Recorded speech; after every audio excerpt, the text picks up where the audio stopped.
let me tell you of a legend. A legend of which the people have long spoken, and still to this day so often speak. The legend of a destined young boy, whom with a sorrowful heart must leave the only home he has ever known. Along the way he comes to wield a power both great and terrible, one which serves to move him forward, yet threatens to one day consume him. This power is his own darkness, his own tormented soul. One day he finds that he can no longer wield it, that it serves him no more. It has become his master. He travels to the farthest reaches of the land until he can travel no further. So desperate is he to fulfill his purpose. But deep down, the boy realizes that he has already reached the end of his journey.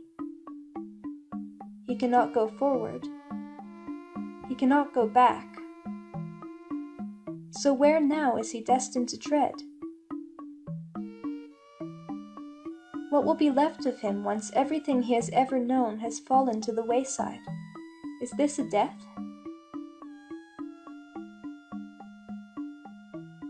In this episode, I'll be talking about a kind of inward journey, a journey many may take, which may lead to self-actualization, confidence, and even a kind of rebirth. It is, of course, a journey often taken by Link. Though it is less pronounced in some titles, there is a typical trajectory of the story of each iteration of Link. Sooner or later, he is unexpectedly called upon by one or more prestigious authority figures, after which point he is shown glimpses of the divine. He is then challenged by them incrementally to demonstrate his worthiness by mastering the traversal of various locations. In doing so, he is granted ever greater powers, magical keys, essences of the earth, and relics from the sacred realm. Usually he faces an incarnation of his ancient nemesis, and in doing so, saves the entire land. In some titles, his final reward is to wish upon the most potent relic of all, the Triforce. In these titles, Link is given an opportunity to fulfill his heart's deepest desires. Invariably, this results in him restoring harmony to the land, wishing away monsters and helping those he encountered who were troubled or harmed. Other times, Link embarks on a slightly more personal quest. This is more often the case in the sequel titles. And the predominant theme tends to be inward rather than outward exploration, with world saving on the side. Most of the games, of course, require Link to subject himself to both physical and psychological ordeals. In one way or another, Link is tasked with making the impossible possible. Of course, Link rarely does this alone. The avatars and guardians which usually accompany him on his journey serve to point him in whichever directions are the most conducive to bringing about his success.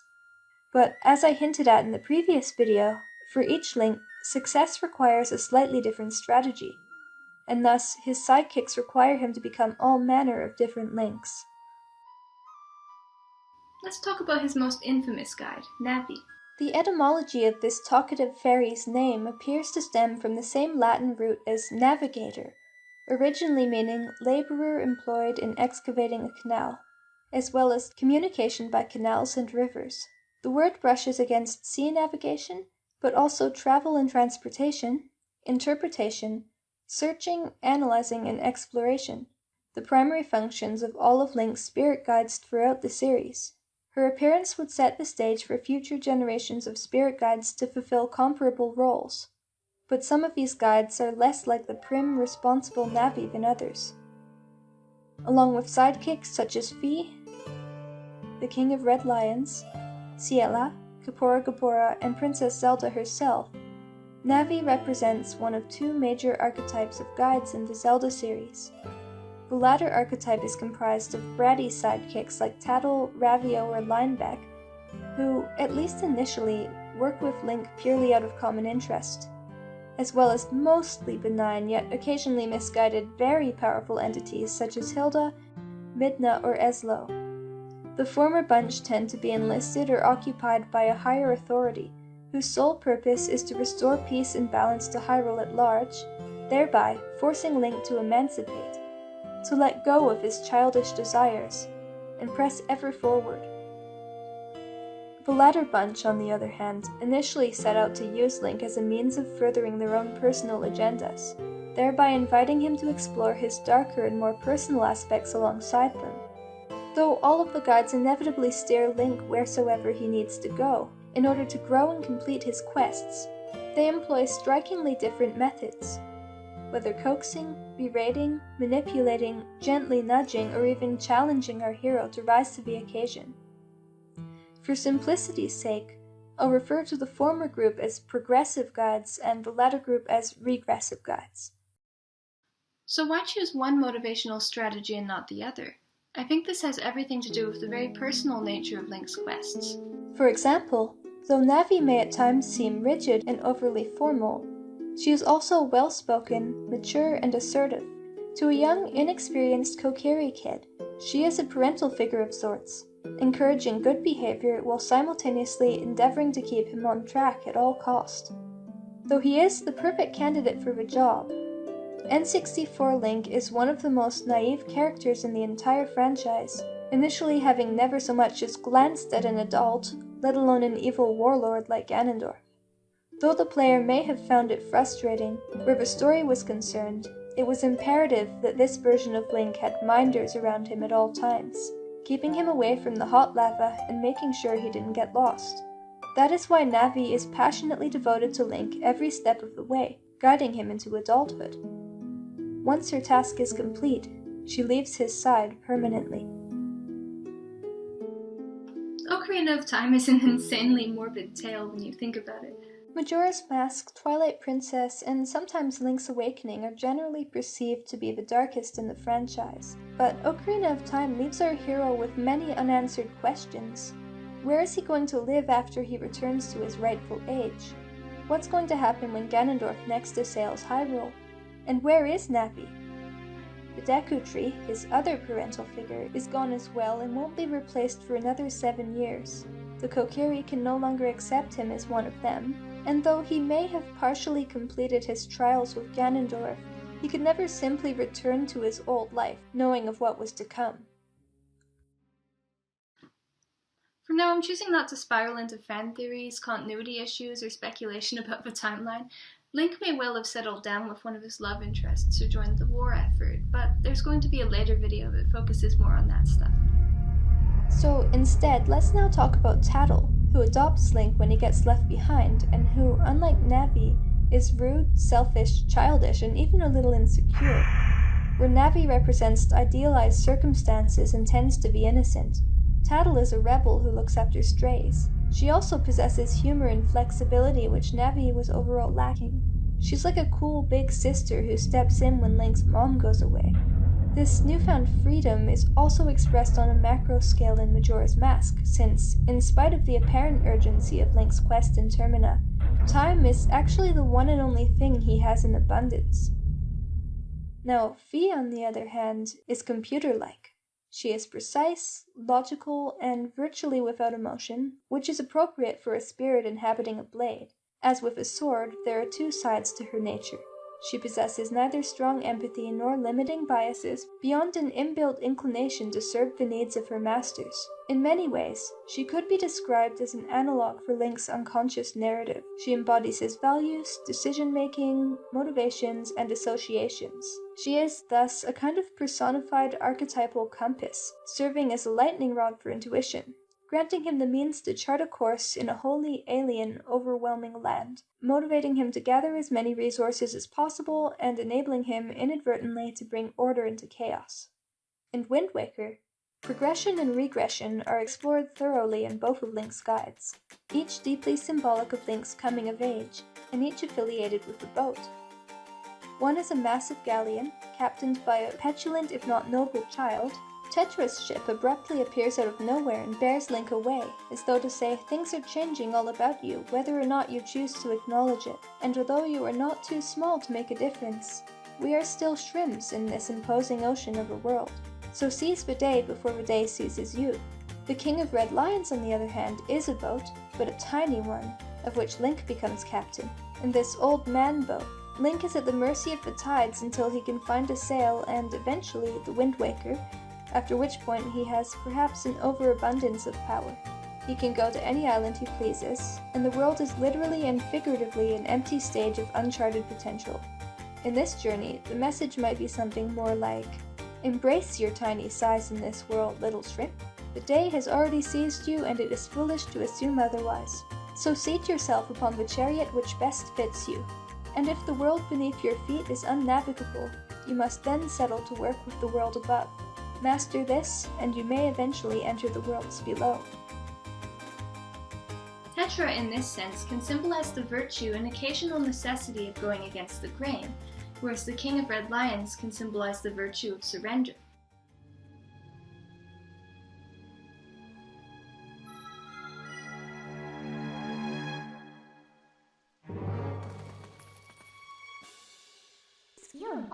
Midna is perhaps the ultimate regressive guide. In Twilight Princess, Link's shadowy handler pacifies the beast within him with unsettling efficiency.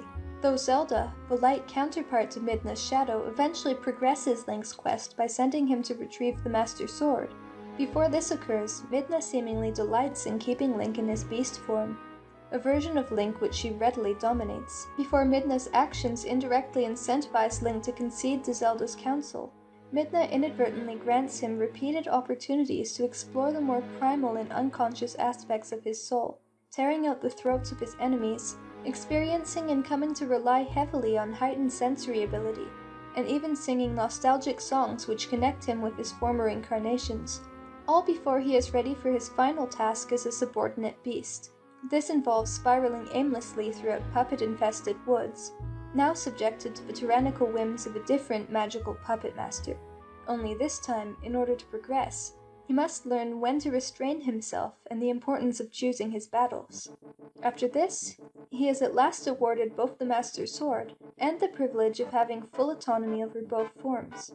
This is a situation not unlike Link's quest to find the Moon Pearl in Link to the Past, only instead of becoming a fearsome beast when exposed to the essence of the Dark World, Link transforms into a timid, helpless bunny, subject to an entirely different primordial shortcoming, that of inherent fragility.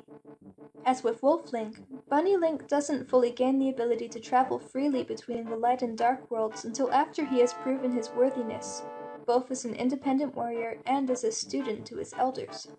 This is also touched on in A Link Between Worlds. Interestingly, it's with the help of Ravio, among the most cowardly and regressive guides, bearing the guise of a rabbit, that Link is able to return to his 3D form and, ultimately, after he has gained the Master Sword, assimilate himself into Lovril at will. Whether progressive or regressive, Link's guides are envoys to the divine, serving to rigorously screen him for psychological, physical, and spiritual fitness. But why do they do this? This is because Link is destined to interact either directly or indirectly with the fabric of the divine realm, which, by its nature, transforms itself according to the actions of those it brushes against. This, in turn, is reflected and manifested in the material world. Generally speaking, virtually no one is permitted to enter the sacred realm, or even to interact with the temples and relics associated with it, save for devout spiritual leaders, sages, carefully selected champions, and members of the royal family, many of whom are subjected to rigorous training exercises first. In fact, even the special magical peoples, creatures, and spirits in and around Hyrule tend to be choosy about who they let in, some even going as far as refusing to expose their very existence to outsiders beyond rumors and cryptic tales. And the reason for this is obvious. Look what happens whenever the wrong person is granted access to this kind of power. When an evil character enters the sacred realm or takes control of high-level materials such as the Minish Cap or the spiritual stones, catastrophic consequences ensue. But even well-intentioned seekers of the divine gifts tend to create horrendous problems for themselves and others after the slightest misstep. It follows that the more powerful the seeker, the more devastating the result of his infractions, regardless of conscious intent. For this reason, Hyrule's champion must endure the most rigorous trials of all, lest he be killed, or worse, made Ganon's deputy. The idea of a magical, immortal realm which transforms itself according to the hearts of the mortals who dare to interact with it is nothing new. This concept exists in a plethora of myth cycles and fantasy media. Sometimes this is represented as a kind of ethereal wilderness, or a sacred exalted kingdom, or just some ambiguous promised land, nirvana, or magical state of existence, presumed to be out of reach, or, adversely, all around one, whether one wants it or not. Other times, the special realm is a slightly darker one, whether a light realm turned dark, or an underworld or a shadow universe, yet still sacred and highly important to the characters involved. In many of these tales, the protagonist's spirit guide either hails directly from one of these special lands, or is in contact with it or otherwise meaningfully connected to it. Thus, the hero's sidekicks in part exist to lead him towards his fate, which is, of course, inextricably linked with this magical realm. I want to touch more on the psychological symbolism associated with these realms, as well as those who guard and covet them. In the last 2 episodes, I presented the idea that Hyrule, as with many fantasy universes, can serve as an allegory for human consciousness. I suggested that the broken and conflicted nature of Hyrule during the events of Link's life can be reflective of the mirror-like relationship between one's inner and outer circumstances, that fantasy genres can be especially appealing to troubled minds due to being highly conducive to externalization, projection, and introspection. But what of Hyrule's more benign and positive aspects? All these hidden treasures and enduring mysteries, these magical denizens and godlike benevolent archetypes. Suppose for a moment that if Hyrule, a world of fruitful, ordered chaos, could represent the inside of a person's mind, then its various regions, native populations, cultures, and terrain might perhaps embody human ideals, desires, conscious and unconscious alike, and even cerebral functions, its every life form and landmark symbolic of the interaction between the many provinces of the human psyche. Let's dissect this stuff a bit. What might an allegorical desert represent? A lake or a forest? How about a city or a castle? For instance, Hyrule is home to an immense mountain range. In allegory, mountains can symbolize a myriad of things. They can represent a challenge, for example. How high can we climb it? Can we get to the other side? Can we possibly farm up there? Do we have enough resources for such a lengthy expedition? It can also represent a kind of lofty ideal, something which incites us to rise to an occasion, or even a kind of warning, threatening to smite us should we dare to venture closer. Fantasy fiction tends to personify wilderness, an inhospitable alien swamp, a somber, unforgiving snow peak, a mysterious famed island, an attractive fecund valley.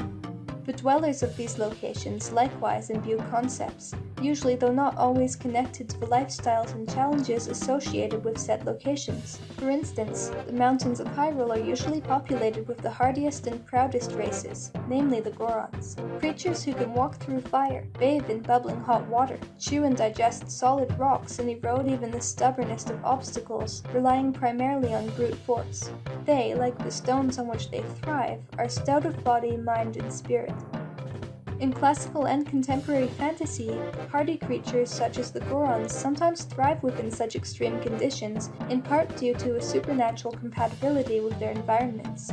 In the Zelda series, the Gorons and rocks are as one, their existence revolving primarily around the smashing, consuming, and rearranging of stones. This idea engenders a kind of unspoken purity of intent.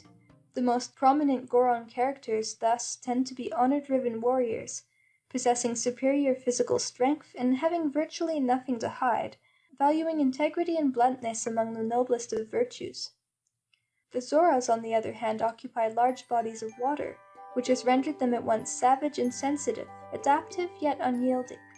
Like the Gorons, the Zoras live in harmony with their natural surroundings, but where the Gorons, not unlike mountains, tend to be stubborn and obvious, the Zoras, much like water, are an ever-changing, intellectually driven people, readily absorbing new ideas and philosophies while simultaneously retaining their cultural cohesion. In mythology and folklore, the water element is usually associated with depth in its various aspects. It invites us to imagine what might be hidden beneath the surface, obscured by reflections, shrouded in illusions and distractions. We tend to associate it with transformation, with flexibility of mind, with surrendering to the unknown. It recalls an ancient sailor, relying on naught but the wind and stars for guidance. It recalls the revelatory, the nuanced and inobvious. It recalls the deepest wisdom.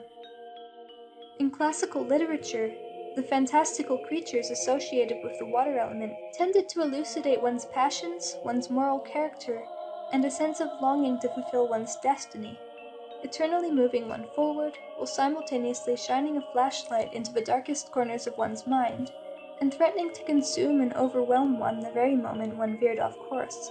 The Zoras, accordingly, while extremely diplomatic, give themselves readily to passion and are thus adept at enduring the ebb and flow of emotion. And then we have the forest-dwelling races, who are usually small, seemingly fragile, and extremely reclusive. They range from the kikwi to the pickery to the kokiri to the korok, some being animal or plant-like and others being slightly more humanoid. And perhaps I'll also include the deku. They're not quite the same thing, but they are connected. In fantasy fiction, childlike and elf-type races almost always occupy the softest and most abundant regions, their existence often synonymous with copious vegetation. Sometimes they're depicted as playful and naive, or adversely, supernaturally wise. They are overall obedient to the laws of nature, as ostensibly wanting for nothing, it rarely occurs to them to alter or work against their immediate surroundings. Instead, they behave much like the flowers and woodland creatures all about them, effortlessly happening upon perfect little niches for themselves, driven by few impulses beyond the pleasure of existing in the moment. Lush valleys and vast verdant woods such as the forest haven or sacred grove repeatedly appear in classical and contemporary fiction throughout the world. Often these idyllic landscapes, rather than personifying raw strength or graceful reflective wisdom, engender a deeply felt human desire to return to simpler times, filled as they are with copious resources, beautiful music, and, above all, an eternally youthful, joyous population. But these peaceful havens are also highly difficult to locate.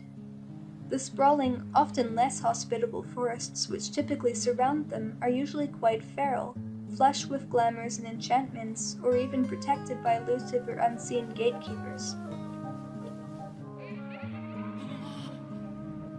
In many cases, in Zelda games as well as other fantasy, it's implied that the enchanted wood has its own unique set of rules, which, when disrespected, can result in madness, getting lost, cursed, or other devastating consequences. In Ocarina of Time, even the Kokiri are cautious of the forest's power, claiming that once officially lost within it, they will eventually turn into the insufferably mischievous Skull Kids, who seem to embody the dark side of childishness. On the other hand, adults who manage to lose themselves in the primordial spirit woods are cursed to exist as the far more brutal and robotic Staphos enemies. So, what does it mean to get lost here? Well, I'll be getting back to that part a bit later. Along with the Rito, who I've left out of this video for the sake of pacing, the Gorons, Zoras, and Forest Children are the most ubiquitous of the non-human races in Hyrule. I'm going to be referring to them as the elemental races for simplicity's sake. So, in Hyrule, the most human tribes tend to be the Sheikah, Hylian, and Gerudo people.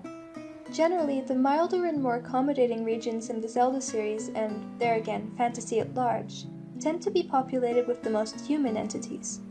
A supernaturally accommodating landscape is usually populated with an extremely sheltered, naive, childlike people, such as the Skyloftian versions of Hylians, or the earliest versions of the Kokiri. Your run-of-the-mill, good, usable, workable land is populated with whatever the closest things to basic humans are. And where the elemental races joyfully populate less desirable or otherwise unattainable land, without exception, the more otherized, hostile, or alienating the human tribe or clan is, the more remote and unforgiving their surroundings tend to be, and the harder it will be for the player to negotiate with them. I don't really want to get into things like racial coding or more generalized fantasy tropes in this video. That's a whole other topic of discussion, which I feel isn't completely relevant to this subject matter. I'd like to focus more directly on unconscious symbolism. If a mind can be represented by an array of motley regions, perhaps a place with fewer inhabitants or less overall features might be perceived as less active, or perhaps less conscious. A location shrouded in mists or filled with maze-like tunnels might also be interpreted as below the surface or less conscious, There is still stuff to explore there, it's just that it's buried and therefore obtuse. Similarly, one's inner lake Hylia, or a series of lakes, might be perceived as the deepest wells of unconsciousness. The Zora River in this context could be a connecting or harmonizing agent, processing and unifying the stray notions or bridging a network of insight. An ocean might be perceived as contiguous consciousness or contiguous unconsciousness. A vast open sky in which the world below is highly visible, likewise, might be likened to higher or more prominent levels of consciousness, which are well informed of unconscious matters. A place positioned above clouds which shroud the worlds below, however, could symbolize an extreme lack of awareness of one's unconscious being. Temples and other sacred places could be icons for prominent ideals, hopes, beliefs, or even fantasies. One's inner Hyrule castle could be the central office of one's life, its surrounding towns affectations of one's social activities, workplace habits, or even just the bustling chatter of one's thought processes. Given that the Triforce of Wisdom can often be found within Hyrule Castle, I would say that it represents the most conscious and regularly visited epicenter of one's mind, whatever that may be to the individual.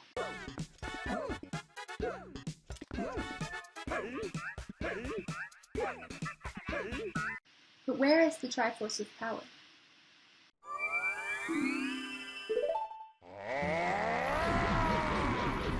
Unlike its wisdom counterpart, it usually rests in the lands over which we have the least amount of sway. For that reason, I find it interesting that Link's most ruthless adversary traditionally hails from the vestigial outskirts of Hyrule. Usually, though not always, this is represented as a desert.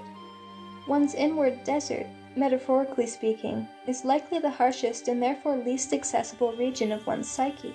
It is a house of desperation and sacrifice, for only the unconscious extremophiles of one's mind may thrive there. From thence originates our most stifled, irreconcilable personae.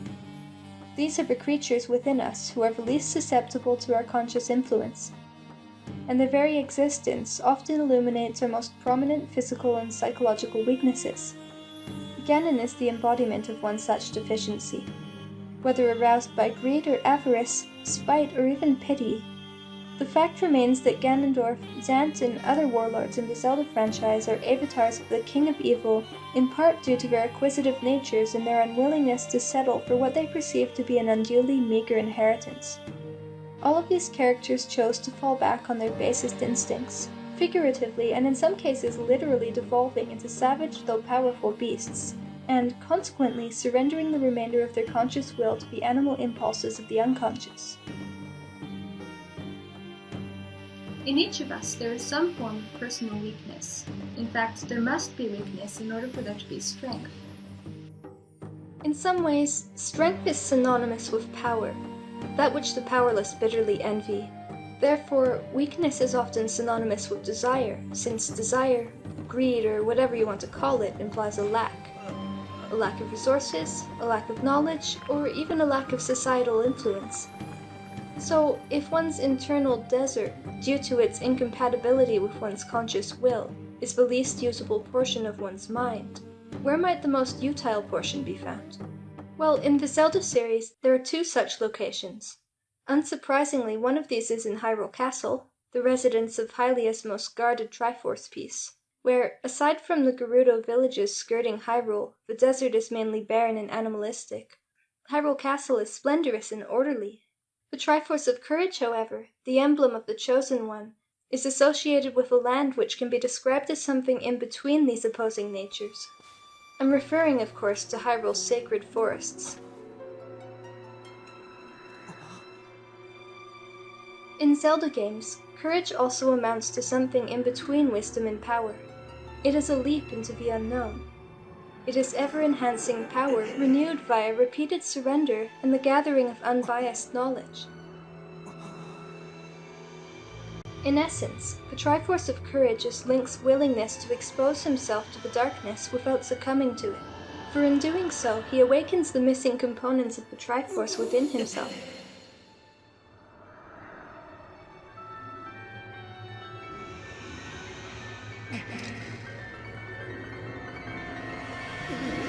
Unlike Zelda, whose light on its own is no match for the darkness without Link's help, or Ganon, who is scorched by light. Link, like the Triforce of Courage, is the harmonization of these two extremes. He is as much a warrior as he is a peacemaker, and one of the very few permitted to interact with both the Gerudo leaders and the Hylian royal family, as well as many other prominent figures in the series. As with most Hylians, Link is raised in a land of plenty, yet, like the Gerudo, he also dwells on its fringe, and he also experiences profound lack. Just as the Gerudo are forced to rely heavily on trade and, when that fails, thieving and even kidnapping, lacking in abundant provisions, men, and a tenable climate, Link, initially anyway, usually ekes out a humble existence, by Hylian standards, relying on the charity of acquaintances and, when he's fortunate, non-immediate family members for education. So, in that case, given that Link's circumstances are less than ideal, what might he most desire to change in the universe, left to his own devices? As I stated, we get to see Link's wishes fully actualized in some of the ending sequences, but his happiness sometimes seems vicarious. Link's deepest personal desires, whenever they are occasionally implied, usually spell one of two things. He wants to grow up and meet his destiny, or he wishes to reconcile the shards of his past, or perhaps simply to find a new purpose and direction. But whenever he chases after these wishes, for a time at least, the young hero is invariably whisked down the garden path, and at times the symbolism therein couldn't be much more apparent.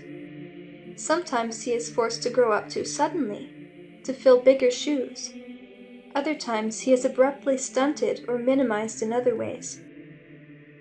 After returning the Master Sword and regressing into a childlike form at the end of Ocarina, Link later becomes the Deku Knight, smaller and possibly even younger than before. This theme is also explored in Minish Cap, in which Link is scaled down to the size of an insect, and these themes of bigness versus smallness are also indirectly touched upon in countless other ways in the series, such as the decelerated aging of the restless Soras, the dematuration of Kafei at the hands of the possessed Skull Kid, the inexplicably engorging Zora Queen in A Link Between Worlds, or Pura's physical and apparent psychological regression in Breath of the Wild. Some more direct expressions of regression and progression are in the franchise as well. For instance, Link's retrieval of his lost memories in Breath of the Wild, and other overstated forms of backtracking in the series. We also have the Koroks and the Picori, who can usually only be observed by children, yet are visible to adults under special circumstances. Then we have characters such as the Nostalgia Ghost, who are emotionally trapped in the past. And of course, the hosts of undead creatures I examined in the previous episode. Additionally, we have the various maladapted adult children and child adults who are paralyzed by indecision, resistant of change, refusing to grow old, or adversely unduly ambitious or self-important. Curiously, in two instances, these characters almost appear to be a mockery of the ageless fairy children. Here we have a man-child who waits eternally for something which Link has had and subsequently lost, his fairy guardian. Disenchanted with his own reality, Tingle pretends to be something he is not, all the while remaining oblivious to his true nature. Here we have a child man who aspires to grow up quickly. He is openly competitive, fiercely brooding, ever longing for the one he presumes to be his future wife, until he gains his surrogate granny. Groose is unaware of his own juvenile, anguishing heart, which all along has seemingly pined for a mother figure. Remind you of anyone? Sometimes the themes of regression versus progression are touched upon conceptually by Link's surroundings. Maybe Village and Termina, for instance, both abstractly revisit Link's childhood, when he stumbles into an alternate realm filled with familiar faces. Similarly, Link's adventure within Termina explores the idea of inner versus outer bigness. Within the series, but especially where the forest children are concerned, there's a recurring and appropriately understated theme that smallness matters, that youth is sacred, and that even the tiniest person can make his mark in the world. A theme which is explored in a host of other mythologies and fictional titles. Appropriately, the hero frequently also has some kind of significant connection with these youthful and mythical peoples, or the various realms they inhabit. Either he lives in close proximity to the sacred woods, or the small world is literally the hero's home, or it becomes something of a home away from home, offering him peace and shelter from the vast, oftentimes cruel lands beyond. There is often also something of great symbolic value hidden within. Sometimes this is the Master Sword, an obvious symbol of maturity and goodness, or the Gate of Time, another prominent symbol of progression versus regression, or simply the privilege to bask in the ethereal, homey, and strangely nostalgic essence of this haven, or to reconnect with one's childhood in other ways. And now that we've come full circle, as with Link, this video started near the wood and has necessarily returned to it, I want to point out one psychological theme of this forest, being at home within one's heart. Where the desert, though intriguing, may seem too alienating and extreme, and Hyrule proper, though appealing for other reasons, perhaps a mite too crowded and restrictive for many Zelda fans, the elusive yet strangely familiar environments such as the Lost Woods often grant us an uncanny feeling of self, like a broken-in pair of childhood sneakers or an old sweater.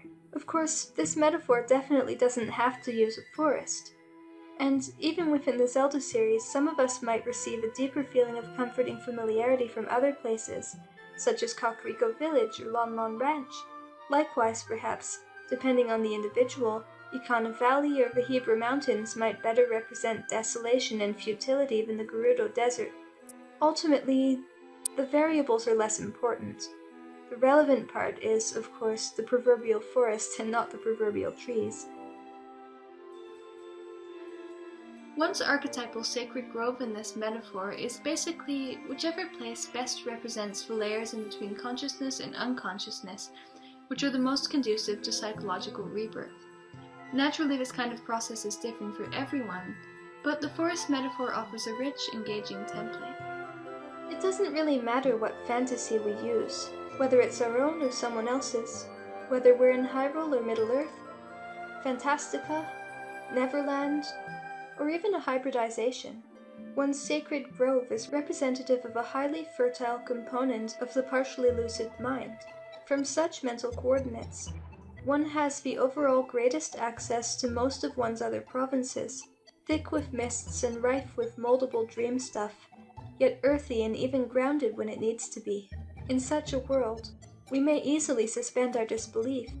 Are those fairies, insects, or flecks of dust in the sunlight? Might this gateway transport me into a strange land? Should I go back instead? It all looks the same. Is it changing? Am I changing? How many times have I gone in circles? To traverse the dark forest, the player must approach landmarks in a specific cryptic order.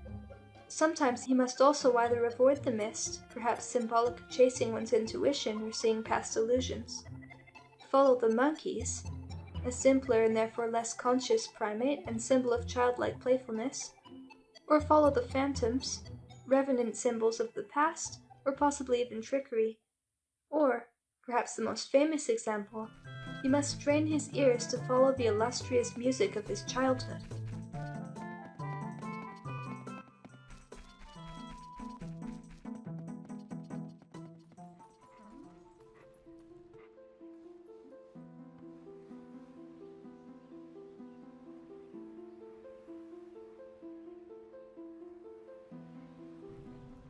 Or even rediscover the music of previous versions of self.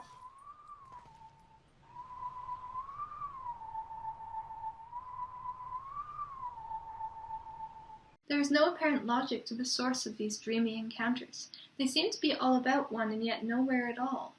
Therefore, to be lost within the dark wood is rather like being lost within one's mind, losing oneself whilst foraging for traces of lingering nostalgia.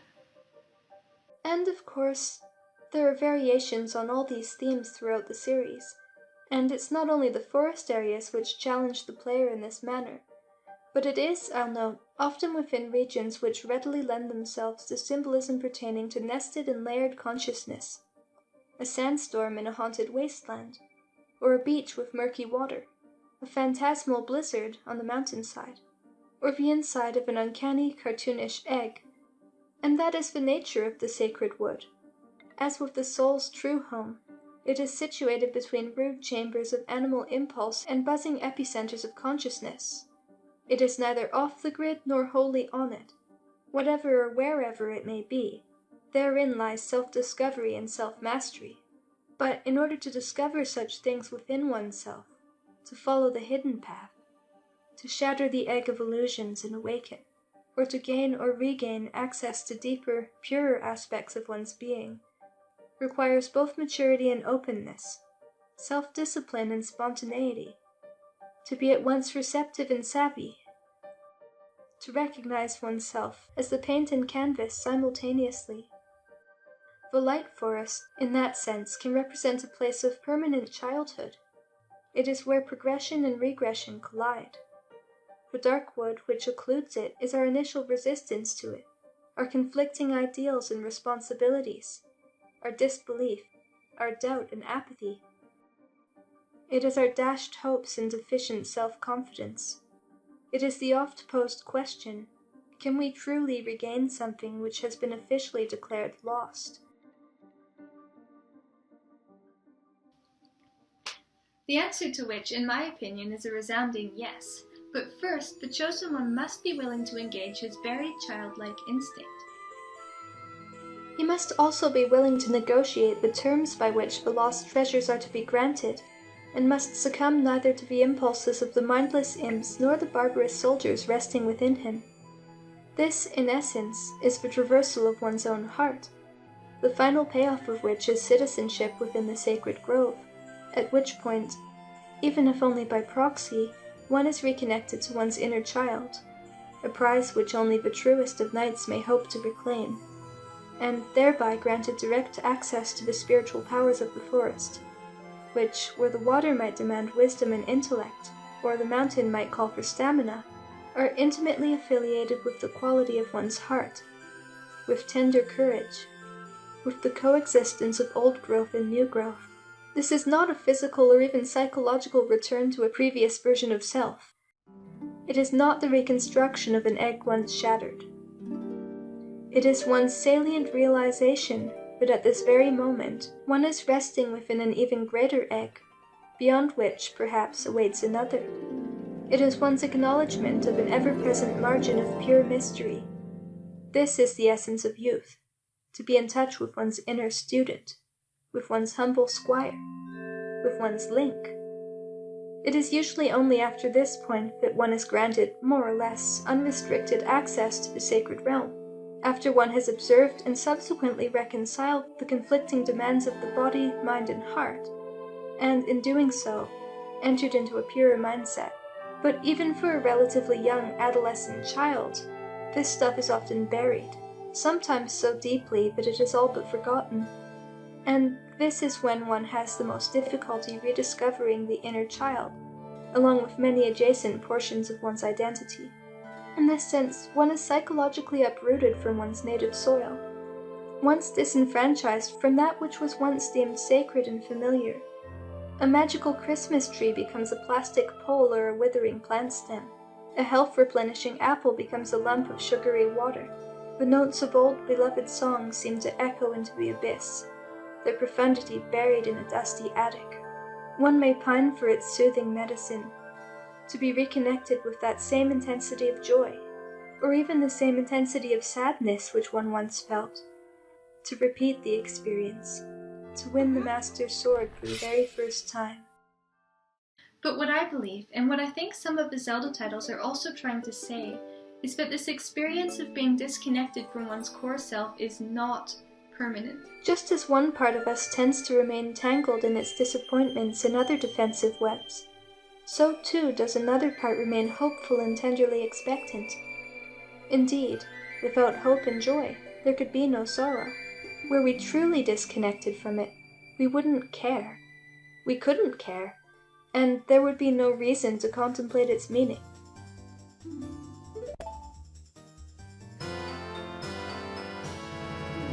On the subject of music, there is a recurring theme of Link going underground in order to discover or rediscover lost and forgotten music. In Link to the Past, the flute boy, an innocent child who exists in a state of joyous harmony, mysteriously vanishes.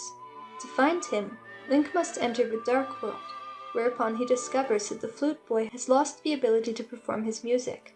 He entrusts Link with a shovel, instructing him to dig beneath the flowers he'd once planted and unearth the lost Ocarina, in a sense, becoming the flute boy's successor. Once Link finds the child's buried treasure, he is able to wake up sleeping creatures, fly and warp around, and even bring peace to others, including the flute boy himself, who transforms into a tree.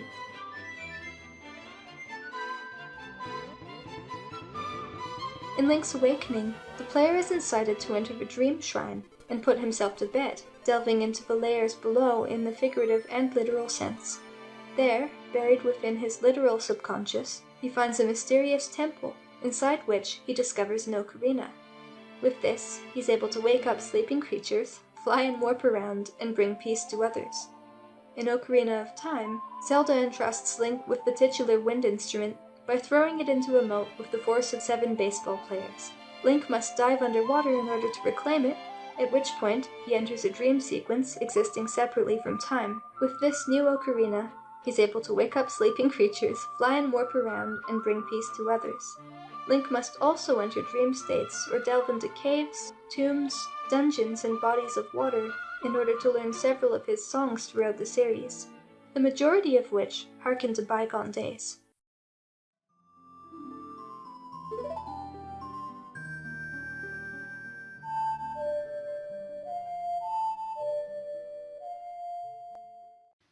The symbolism here seems obvious. To resolve the overarching conflict in his own world, Link must interact and ally with this special world. In doing so, learning to look beyond the uppermost layers, because, in a sense, a part of him resides within this special realm and always has. It is a moon to his sun. It is a mirror to his soul. But it is all too easy to neglect and deny this realm, and it becomes increasingly difficult to defend as time ticks after us, gnawing and gnashing, consuming, marching and burning. And when the things from our past inevitably start fading away, we sometimes find ourselves in a position where we can no longer progress. When the road runs out and the world presents impassable obstacles, when our inferior functions threaten to take over our lives, when we feel like a pale shadow of our former selves, and the things which once strengthened us serve to weaken us. If we but honor the softness of the bounds between light and dark, between logic and intuition, between reality and illusion, between adulthood and childhood, we may discover our truest purposes, among them our most cherished quest, and that if long we've been gazing into darkened, embittered reflections of the psyche in pursuit of said quest, that perhaps said quest is not as it seems. Perhaps it rests not within an overstated castle or paralyzing dungeon. Perhaps it is hidden in the sands, beneath the snow, under the branches, beyond the mists. Perhaps our most cherished personae are not slain, but forgotten, or even buried in plain sight, if we but chart their coordinates by learning to effectively triangulate the echoes of the heart. In a sense, this process conditions us to receive the power and wisdom of the sacred realm. Above all, said conditioning requires that we eternally acknowledge how puny and hapless we are, but also the fact that we are neither all-powerful nor all-knowing implies that there can always be something new on the horizon, if not novel and profound. And I believe this is the essence of eternal youth, that there has always and will always be this dorky student aspect somewhere deep inside, bearing a green hat and long underwear. Discovering that student, that youthful squire, grants us the keys to both wisdom and power, via continual growth and continual learning. It remembers that we are not giants within a dwindling landscape, but rather crushed against the inner bounds of our shells, waiting to awaken. It remembers that we are but small fry in an endless ocean, stardust in a boundless cosmos, and perhaps, if we can but suspend our disbelief, a limitless consciousness, restricted only by the inflexible notions we've accumulated over time. So perhaps one should ask oneself, where is the squire to my knight? Where is the student to my sage? What links me to my past? Thank you for watching my video. I have one or possibly two more of these planned at the moment. The next one is going to be about goddesses, oracles, and avatars.